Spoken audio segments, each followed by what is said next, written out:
The Last of Us is premiered on HBO Max to rave reviews. A large number of those reviews made a point to emphasize its origin in video games. The BBC rushed to label it the best video game adaptation ever. The New Yorker asked, "Can a video game be prestige TV?" Articles were written, by me, contextualizing The Last of Us in the long and storied history of bad video game adaptations. At this point, Hollywood has spent decades trying to figure out how to adapt video games to other media, and the results haven't exactly been inspiring. Video game movies date back to the mid-1990s at the latest, with the release of Super Mario Bros. In May 1993.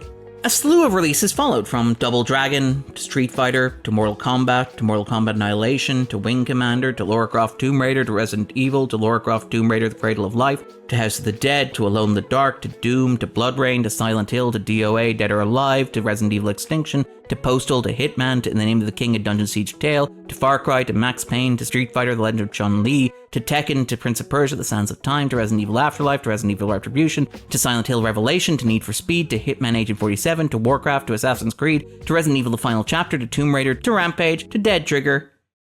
I think you get it. It took a quarter of a century for a video game movie to earn a positive score on Rotten Tomatoes, with Pokémon Detective Pikachu in May 2019. Even then, positively reviewed video game movies were rare. Those films that did earn net positive scores, like the two Sonic movies, hardly earned raves.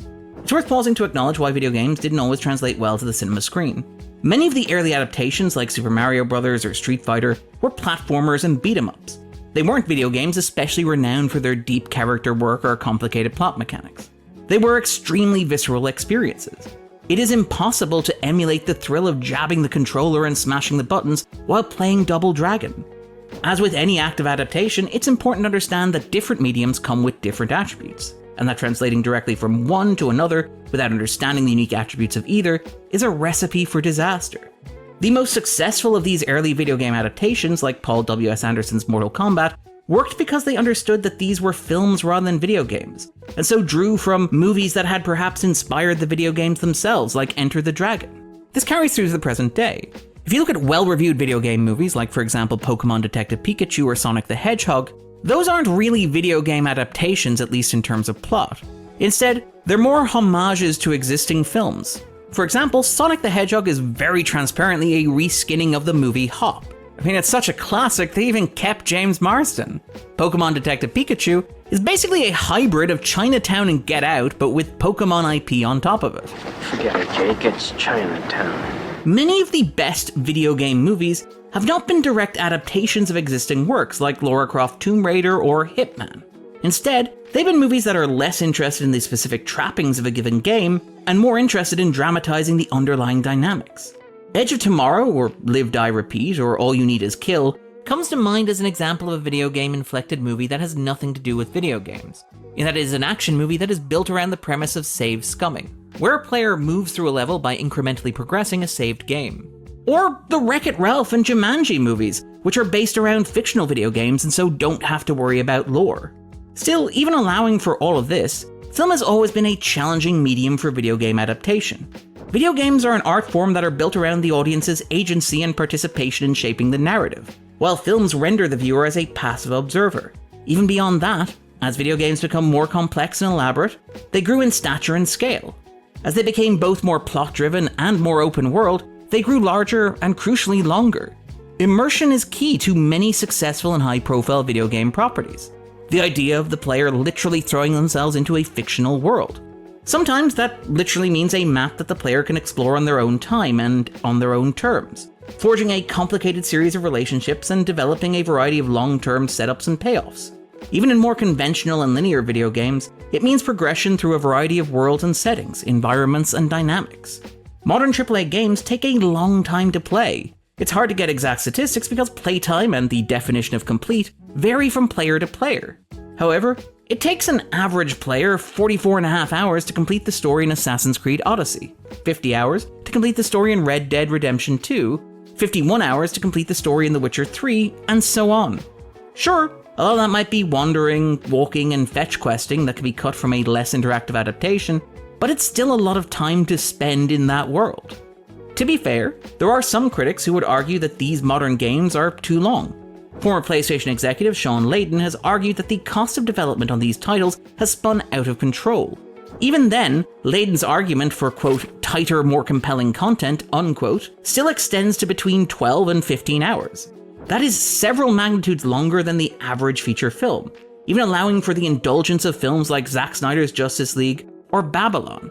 It's about the same as the amount of time one feels they've lost watching something like Thunder Force. And yes, I know Thunder Force is only technically like 80 minutes long, but I feel like part of me is still watching Thunder Force. Anyway, movies can create that level of immersion. However, they tend to require an incredible creative talent and an extended runtime, often across multiple movies. Peter Jackson's Lord of the Rings trilogy were a singular accomplishment, often feeling like a travelogue of an imaginary world. The combined extended cuts of those movies land right in Layden's sweet spot, running over 11 hours. However, Hollywood, and yes, Jackson himself, has spent decades trying to replicate that original triumph, with limited success. It can even happen with original works. Whatever one might think of the actual quality of James Cameron's 2 Avatar movies, they do spirit the viewer away to the imagined world of Pandora. However, James Cameron is an exceptional directorial talent. It should also be noted that Cameron's pushing the limits of the form and subscribes to Layden's ideas about length. The current cut of Cameron's 3rd Avatar movie, for example, clocks in at 9 hours, and he wants to complete the VFX on it. However, it's easy to see why films have struggled to create the sense of immersion that video games take for granted. The Last of Us suggests that Hollywood might have been trying to translate these games into the wrong medium, that film was never going to be a satisfying format for any expansive adaptation of even a mid-level game. It is difficult to establish a single setting in that time, let alone to build an entire world at a level of detail that video games require. The Last of Us suggests that television is a form much more suited to this sort of storytelling and world building. After all, the ideal modern streaming show runs for about 30 episodes. Popular prestige television runs a little longer, but not much.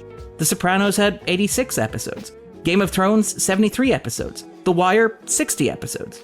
Seasons have gotten shorter, and budgets have gotten bigger, and television has increased flexibility in how to tell its stories over a given length.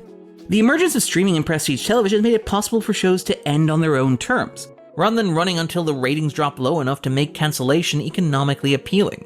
We have no plans to tell any stories beyond adapting the games, writer Craig Mazin told The Hollywood Reporter before the premiere of The Last of Us. When it becomes a perpetual motion machine, it just can't help but get kind of stupid. Endings mean everything to me. Even over its 9-episode first season, The Last of Us benefits greatly from having the sort of space that a movie simply could not afford, whether in terms of structure or in terms of runtime. The show progresses linearly, following Joel and Ellie on their journey westward from Boston. There is clear progress made as the season unfolds. The characters reach different locations and accomplish particular goals, but there is always more to do. It is simplistic to suggest a direct correlation between the television episode and the video game level as a unit of narrative, particularly as many video games allow players to replay the levels they've already beaten or to revisit locations where they've already been. Still, it's a structure that maps neatly enough onto television. In many of these great games, the world grows gradually larger, and the dynamics grow gradually more complex as the player works through them. The same is true of great television. It may be reductive to suggest that the reason that players come to care so much about Joel and Ellie in The Last of Us is because they spend on average 15 hours with the pair. After all, there are plenty of other factors to consider, such as the writing or the performances from Troy Baker and Ashley Johnson, not to mention other details like Gustavo Santaolla's score. Indeed, the entire premise of movies is that it's possible to care deeply about characters after spending far less than 15 hours with them. To pick an obvious example, it doesn't take me longer than the opening 10 minutes of Up to come to care deeply about Carl and Ellie. Still, having that amount of time changes the audience's relationship to the story and the characters. It's possible for the player to develop empathy for these characters in different ways than they would in a 2-hour feature film, perhaps more subtle and perhaps more nuanced. Trying to cram that dynamic into a conventional 3-act movie would require a lot of changes and a great deal of skill. In contrast, a television show can more comfortably emulate the rhythms of that relationship. How much longer? 5-hour hike. We can manage that. Hollywood spent decades trying to crack the formula for the perfect video game movie. The Last of Us makes a very compelling case for television as a far more suitable format. I've been Darren Mooney, and this was In the Frame.